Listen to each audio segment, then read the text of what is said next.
Hey there. Welcome back to Faith Stronger Than Cancer. I'm Diana, and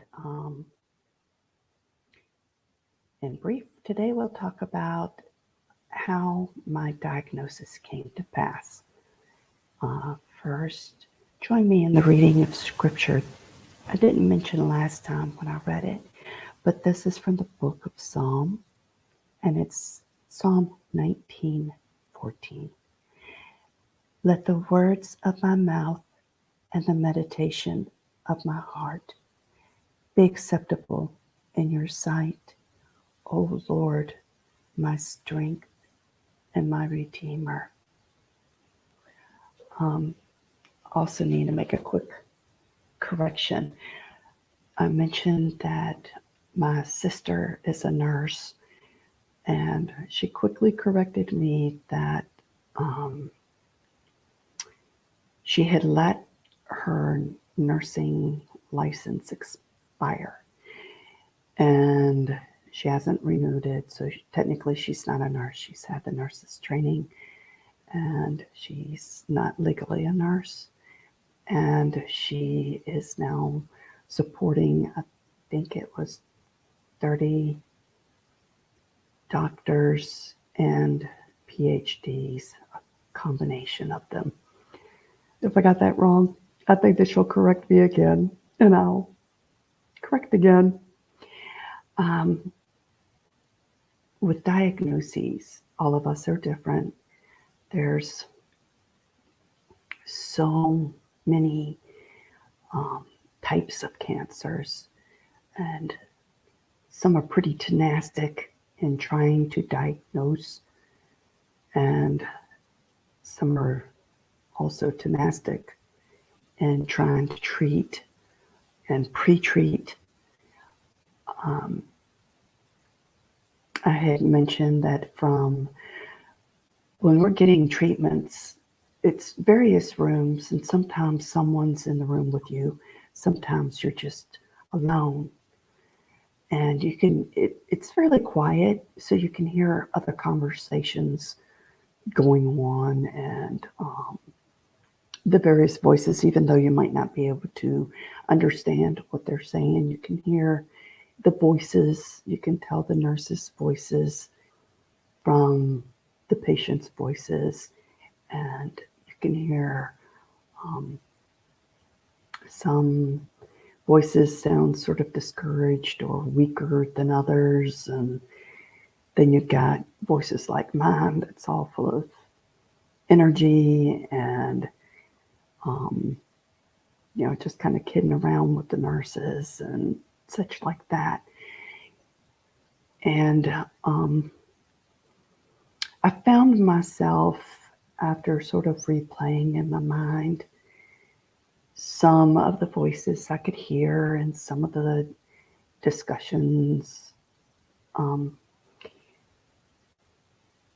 know, it's hard to explain. I feel to some degree guilty that more than likely I'm going to be okay if reason I am just as tenactic as the cancer is. My faith is just a ton stronger than the cancer is, and it's just going to have a hard time messing with me because that's the way that I am about it. But I still found myself feeling guilty that more than likely I'll be okay, and others, either they're going to have a really, really hard fight or they're not going to be okay. I know that some people, their diagnosis is just really confusing, and before anything, they've got to have a complicated surgery, or, it's just bad. It's a bad fight. It already wore them down before they realized that the cancer was there. So it's things like that that made me feel guilty. And I don't know, maybe it's related to something like survivor's remorse. I don't know, but I do feel bad and I do feel guilty, and I'm not saying that so that someone feels bad for me for feeling bad. I'm just saying I think that maybe that's one more thing that we folks with cancer, fighting cancer, we can expect it maybe. I don't know. I've had some years of psych, but I can't pretend to be any sort of a specialist on it. But I do want those that have a big fight and you started the game a little bit behind the cancer. My heart is still with you and my prayers are still with you. So I wanted, like I said, to talk about my diagnosis. What got me on this path, or what made me even start thinking that maybe I needed a diagnosis. I used to have really long hair.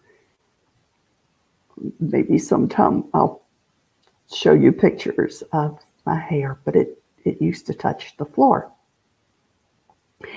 And I kept having, I'll call it a vision, I don't know what it is, I'll call it a vision, that over and over I kept seeing I needed to cut my hair. And here's how I was doing it. I would tie it off, braid at the bottom, clip the braid off, and even it up properly. And, you know, it was all a plan, and I saw it over and over. So then I decided, well, I guess a good place to start, and it's been a while since I've had one, so I'll ask for a mammogram. And I didn't have anything that made me think that a mammogram was needed, other than it was either 2 or 3 years since I had one. And I know that it's often a source of problems. So I decided that that would be a good place to start. And I contacted my doctor and they scheduled it. And since it's a very rural area, it was a bit of a wait. I think it was a 6-month wait before they were able to actually, schedule me to be there. So I showed up for my mammogram and they asked, the standard questions, your age and did you have children? Did you nurse them? Things like that, the standard questions. And then finally they asked if I had noticed anything of concern. And I said, as a matter of fact, I have noticed something like a ridge. And that ridge appeared sometime between when I asked for the ultrasound and when it was actually scheduled that I could be there. So, and it was fast. It went from nothingness to you could see it. So they asked if they could see it, and, pull back the little rope thing they give you. And I didn't need to tell the nurse where it was. She saw it immediately, or technician, I'm not sure. I think that they're considered technicians. And that's another thing. I'm not going to be technical with every word and every diagnosis and things like that, because I'm not talking to a doctor. I'm talking to you. And again, I want this just to be a community, not if I happen to have some professionals in there, listening, great, welcome too. But mostly what I want is just plain old community, people like me. So something's suddenly burning my eye, which has nothing to do with any of this, sorry. She saw it. I didn't need to point it out to her. She touched it, kind of poked around, called someone else in there, and they both poked around, and both breasts, they poked around at the same place, and both breasts had a ridge at the same place. So the mammogram began, and went home after, and I was called back for a more detailed mammogram. That one was pretty quick. I don't remember how quick, but it was pretty quick. And after that one, they kind of flipped the screen around to show me what they were seeing. And it was a very big black something that they were seeing. And they said, this is what we're looking at. This is what we're a little bit concerned about. We want to do an ultrasound too if you've got time. So I said, sure. And we did an ultrasound next. And it was apparently a lot of ultrasounds that were sort of unexpected that day going on. And it took a while to wait for that, but it was okay. Didn't have any great plans. So after that, they did the ultrasound, and that caused still more concern. So they asked if I had time to do a biopsy, and I said, sure. So I waited for the biopsy, and that took some time too. I waited hours, but again, it was okay. I didn't have plans. They explained what they would do during the biopsy, that they would only deaden the area that would be impacted by the biopsy. They triggered the instrument that is used for the biopsy several times so I could hear the click sound, so that when they actually did the biopsy, I wouldn't jump. So they triggered that a few times and I didn't jump. Then it all began, and it wasn't terrible. By no means was it terrible. But by no means was it fun either. It was sort of neutral. I've experienced more pain. I've experienced less pain. They pack the area with ice and send you on home afterwards, and you sort of wait. And first I got called a bit later, days later, maybe even a week later, I don't remember, by a surgeon. It wasn't what turned out to be my surgeon. And he explained what they found, what tests they were still waiting on.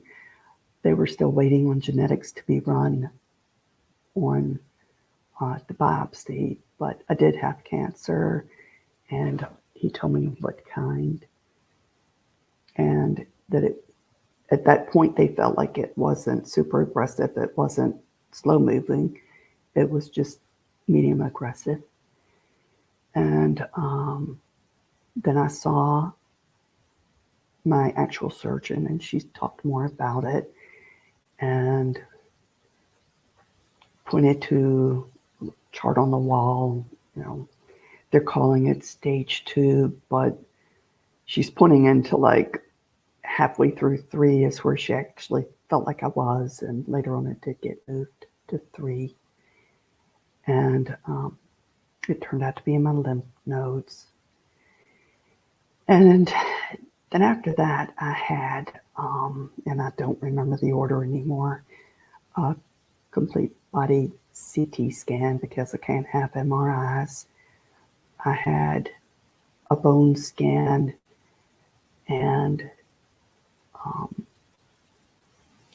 I finally saw my oncologist, and I actually think that he's the one that had ordered the scans and received the results of the scans.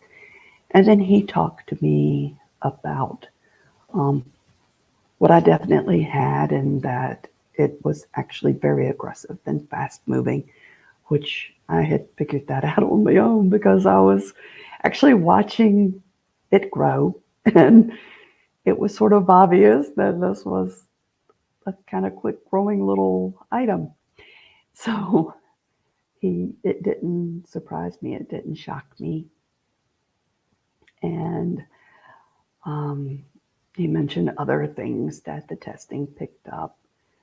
And those things didn't really surprise me either. It was nothing dreadful, though. It's nothing bad. I mean, obviously, it was things that anyone would rather not have, like, oh, you have arthritis. Well, kind of suspected it. It doesn't really impact me, thank goodness. I know people that it does impact. It's not good. So I was okay. And then he just kind of gave me a quick scenario of what he wanted to do next, which would be to hurry up and have a port installed, placed. I think they actually say, have your port in place. Have your port placed. And that required an appointment with a surgeon. That took a bit of time. I think I waited maybe 2 weeks for that. I don't remember. And again, it took longer to have the surgery date established than he expected in his timeline. So the port was placed one day and chemo started the next day, so that I stayed on his schedule. When he told me that it was a very aggressive form of cancer and it had estrogen receptors, I said, good. That means that it's really going to respond great to the chemotherapy. I'm glad it's aggressive.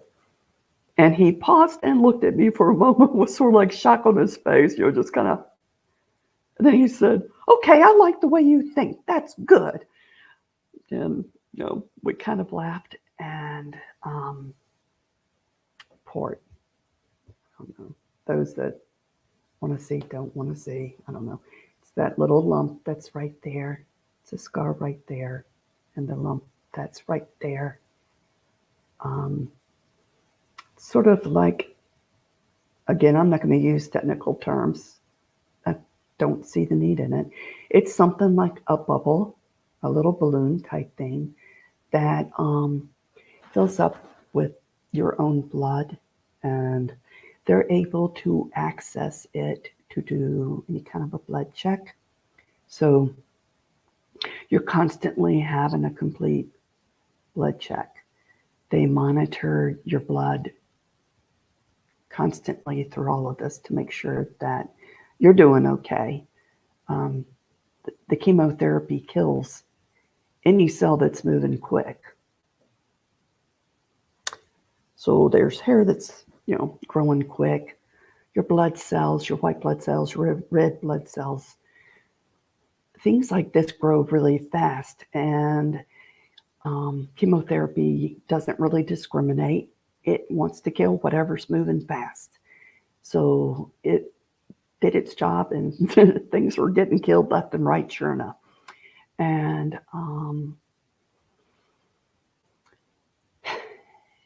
the blood thing has been sort of, it makes you tired. If you're going through this or about to start it, you're going to feel tired. And I do feel tired. But it does make, the little port makes it easy as far as, it's got a special name. They told it to me, something like Huber needle, something like Hooker. I don't know. It's got a special name, and it looks kind of like a little pillow with a sort of kind of hook looking little needle. And it just gently punctures your skin and into your little port balloon. And with it, they can draw blood, or they can put in the chemotherapy or whatever. It took maybe actually 15 minutes to position it from beginning to end. I think that the surgery lasted about a half an hour or something like that. It was a little bit sore after, but it wasn't bad at all. It makes things a lot more convenient. You don't have the same veins getting poked constantly. The needle is so tiny. It's surprisingly tiny because the chemo is going through it. And I expected it to be bigger so that all of these things could easily flow, but it's very tiny. Um, I could be wrong, but it doesn't look any bigger in size actually than maybe an insulin needle. If you've ever seen one of them, I think a lot of people have had to see them for one reason or another. And it's really it didn't look bigger. The first time I saw it, it just looked tiny. And then the second time I saw it, it kind of surprised me. It was a little bit longer than I remembered from the first time. And the nurse said, "Don't look." And I said, "I already did. It's huge." It's just started picking at her. And she's like, "It is not." And I'm like, "You found one of the biggest ones." And just, it's easier if you just joke about things and don't take it seriously, for sure. And my poor nurses do put up with a lot of my brand of humor, which many people might not find terribly funny, but it's a me thing. And they put up with it, and they haven't hurt me yet because of what I say. So it's good. They're very, like I've said before, it's a lovely group of nurses there. It really is. They recognize you right away, and "Hey, Diana," and I hear them doing it with the other patients as they flow in and out. So they recognize all of us. And it's actually, even though it's a small area and not a huge hospital, you would think, well, with the 3 or 4 cancer patients coming in there, of course they do recognize you. It's also hematology is in there, and something else. I don't remember what. You would think I'd remember. The thing that they say about chemo brain is actually true. You'd be shocked what you can't remember, or what a memory that you can't quite put your finger on. It feels something like you're living your life through a fog, a constant sort of slight headache, and it begins as with your very first treatment, and it ends, I don't know when. I haven't found that out yet. And actually, right now, I'm on a bit of a chemo break. So I'm feeling better than I have felt in a bit. I think that this is maybe my 3rd week off of chemo, and I was getting it every other week. So I do feel better, stronger. Still terribly weak at times because, like I said, my blood it's not really bouncing back as well as I've had dreamed. And again, it's just standard. And I do, like I said, I'm trying to, I've cleaned up my diet, added good stuff. But these are things to be expected. And next time, maybe we'll talk about what my chemo regimen turned out to be. I've talked to a girlfriend of mine that I grew up with, and I don't even know how long we've known each other. We met in elementary school, so it's been a long time. And she is an 8-year breast cancer survivor. And we were talking about our approaches to it. Mine is totally faith-based. Hers was just business because that's how she rolls. She's like, "I don't have time for this. I'm going to get to it. I don't have time for this stuff to make me sit down or wait, or, I've got things to do. And if I don't do it, then it's not going to get done. I'm just going to do it." And and that's how she tackles everything. And from the get-go, she was just so focused and, doggone it about the whole thing, that when I found out about my cancer, I basically did two things. One, I absolutely tapped into my faith in God. And the next thing was I tapped into that type of strength that she had. And for each of you, I hope that you can tap into a true source of strength, whatever your source of strength is, whether it is your faith, whether it is someone else that just tackled it, whether it's someone else that you just draw strength from because you love them and they love you. Get some strength from wherever you can get it, and don't feel shy about getting that strength. Tap it and use it. And I keep hearing it over and over and over again that attitude is the biggest part of the fight.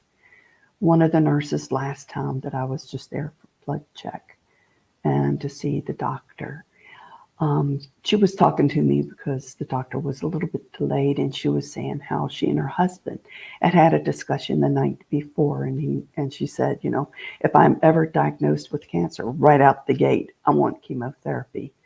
Make sure that, we remember this and get it going, kind of a thing. And she said that the next thing was just the attitude, because she was seeing, my attitude about it. And she was saying, that strength, that attitude is a big part of the battle. Staying positive, staying in the fight. I know that some people just don't feel well. You don't feel like the fight. Muster it up from somewhere. I urge you to muster it up from somewhere and stay in the fight. I know, like I said, some people have a complicated diagnosis, and some people, the fight began late, or even before you can truly fight, you got to go through other horrible steps. And again, I don't know who you are, but you, through a blanket prayer, you have my prayers. And for you, I do convey strength through God. And remember to tap wherever you can, however you can. And until we meet again,